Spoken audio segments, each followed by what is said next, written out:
আলেমরা কোনো মানুষের সম্মান আর ইজ্জতের তোয়াক্কাও করে না, ঠিক কিনা বলেন? তোয়াক্কা করে না। তারা আল্লাহর দেওয়া সেই দ্বীনের বিধান আমল করে এবং মানুষকে দাওয়াত দিয়া সেই আমলের প্রতি উঠাবার জন্য আপ্রাণ চেষ্টা করেই যায়। জোরে বলে ঠিক কিনা? আমার মুসলমান ভাইরা রে, আল্লাহ সুবহানাহু ওয়া তাআলা পবিত্র কোরআনুল কারীমের মধ্যেই ইলম অন্বেষণকারীদের মর্যাদা আল্লাহ সুবহানাহু ওয়া তাআলা নিজেই বাড়িয়ে দিয়েছে। আমরা কেন দিব না? আমরা যদি আলেমদের মর্যাদা দিতে চাই, ইলম অন্বেষণ করে যারা আলেম হয়, আলেমদের মর্যাদা যদি আমরা দিতে পারি, সম্মান দিতে যদি পারি, আল্লাহ সুবহানাহু ওয়া তাআলা আমাদেরও সম্মান আর মর্যাদা বাড়ায় দিবে। জোরে বলে ঠিক কিনা?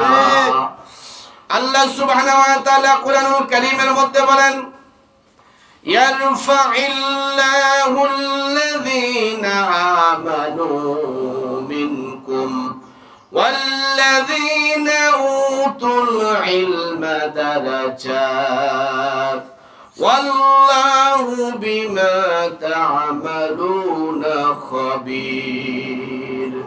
আল্লাহ সুবহানাহু ওয়া তাআলা বলেন, তোমাদের মধ্যে যারা ঈমান এনেছে এবং যাদেরকে ইলম বা জ্ঞান প্রদান করা হয়েছে, যাদেরকে ইলম তথা জ্ঞান প্রদান করা হয়েছে, অর্থাৎ যাদেরকে আলেম বানানো হয়েছে, যারা দ্বীনের জ্ঞান অর্জন করে যারা আলেম হয়েছে, আল্লাহ বলেন তাদের মর্যাদা আল্লাহ পাক বাড়ায়া দিবেন। সুবহানাল্লাহ।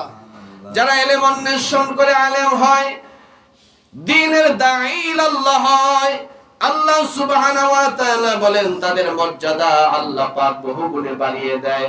আমার ভাইরা, যদি আমরা আল্লাহ তাআলার দেওয়া মর্যাদা অনুযায়ী আলেমদের যথাযথ মর্যাদা দিতে পারি, সম্মান দিতে পারি, এর মাধ্যমে আমাদেরও কপাল খুলে যাবে। জোরে বলেন ঠিক কিনা?